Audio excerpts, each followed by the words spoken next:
Hey everyone, Reaper here again with another video. This time I wanted to focus in on what I think are some underrated characters. Now you're going to see a lot of similarities in this video as you do in my underrated series. But I want to mainly focus on some characters. Like I said, even though the underrated series does focus a little bit on that too. But I just thought I would just dedicate an entire video just to what I think are some underrated characters, okay? Starting off with long shot number 3. This is the first appearance of the character Mojo.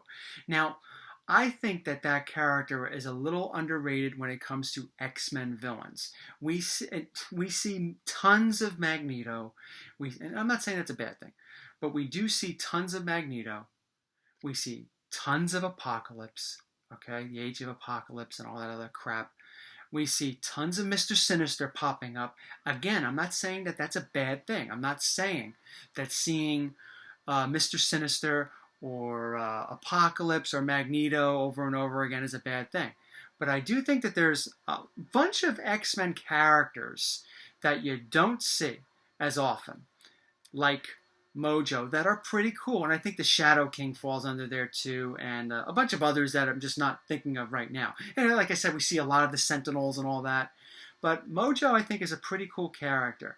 And it's going to be creepy looking. I know he's somewhat comedic, but he's kind of creepy looking, right? He's like this big sludge. He's like this really grotesque type character. And it's cool to see characters like that every now and then. And that's why I think he's a little underrated.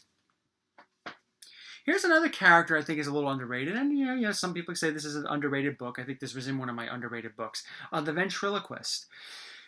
That character I think is underrated because I think on the surface he seems pretty silly, about this little gangster puppet being controlled by this old man. But the thing is, though, with a really talented writer, and there are many out there, and maybe some have already attempted this. I haven't been reading as of late. But I do think that the ventriloquist, at least the puppet, can really be portrayed in a real creepy way. A really bizarre, creepy way. And if you have a real talented writer that can pull that off, they can make that puppet really threatening in almost like a child's play sort of way. I think that's why he could be considered a little underrated. I love the cover too. I'm not a big fan of Mike Mignola. I'm really not. And I'm not really that big of a fan of Fat Batman or Fat Man.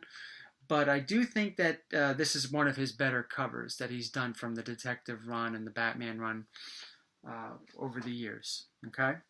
Now here's another one. There's another character that I think is a little underrated.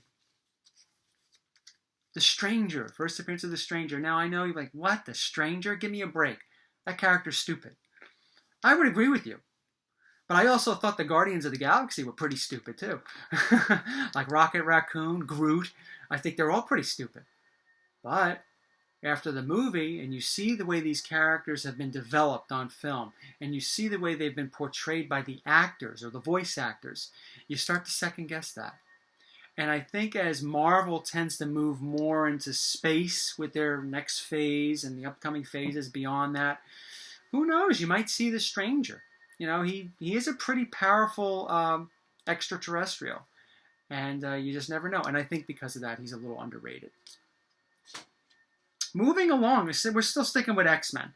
Actually, the issue before. Kazar. Now, I know this is not the Golden Age Kazar.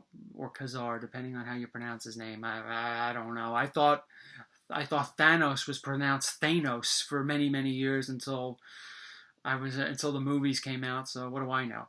But Kazar here, I think he's a pretty cool character. It has that little Tarzan sort of thing to it. But again, I think he has potential to be on the screen. I think he could be portrayed pretty well. If they decide to introduce the Savage Land, which I could totally see them doing in a future Marvel movie, X-Men movie down the line. And, I think it's a character that most people don't usually think of, like putting on the silver screen. But you never know. They're going in directions that I never thought that they would go to. seeing movies. Like I just mentioned before, Guardians of the Galaxy. I never thought I would see Guardians of the Galaxy movie. I never thought I'd see Rocket Raccoon in a film until they did it, and I think they did it pretty well. So, same thing. I think that's why Kazar is a little underrated. Now, here's another character that's a little underrated, I think, right here. Ramatut. Now, people say, what do you mean, Ramatut? How is he underrated? Well, I think a lot of the, the popularity goes towards Kang, his alter ego. But I think that because of that, that makes Ramatut a little underrated because he gets to be pushed off to the side. I've always loved anything when it comes to Egyptology, mummies, pharaohs. That was always a big interest of mine growing up as a kid. And that's probably why I have a little bit of a soft spot for Ramatut the character rather than what he really is, Kang the Conqueror. So that's why I think he's a little underrated, because I think a lot of people don't necessarily have that appreciation for him or appreciation for that history, that study of history, Egyptology. Here's another character, Power Girl, Boob Girl. I think she's a little underrated. We have a lot of strong female characters, right? And a lot of them have been becoming more prominent, which I think is great. And I think Power Girl has becoming a little bit more prominent, but I still think she's a little underrated compared to other characters. Now, I'm not comparing her to Wonder Woman, okay? But other characters, I think she's still a little underrated. And that's why I put this up here. A couple more. All-Star Western, Jonah Hex. Now, I know I'm highlighting their first appearances, right? You could probably pick any Jonah Hex book and point out Jonah Hex and talk about why you think he's underrated. I think Westerns in general are underrated. Sure, they like horror, like pre-code horror. They have their own little niche in the community and with collectors. And I think Westerns fall, like I said, Westerns fall under that. But I think Jonah Hex is definitely one of those characters that's a little undervalued, underappreciated. Again, same argument I made before. In a world of Marvel movies, they're going out into space, they're blowing up cities, they're lifting cities up in the air, they're destroying skyscrapers, all that. You don't really see Uncle Scrooge, like I mentioned in a previous video, and you don't see Jonah Hex. And I think that's why they become a little lost in the shuffle, underrated, because not all comic book collecting, not all comic book reading should just be focused on the movies, even though I know that drives value. And I'm not saying that's a bad thing. But, there are other things to appreciate for the love of collecting, for the love of characters. Here's another one. Savage Tales 1. Now, this is not necessarily a cheap book, especially in higher grades. But Man-Thing, I think, is a little underappreciated because I think of the name. You have characters like Man-Bat, which sound okay, even though it's Batman spelled backwards.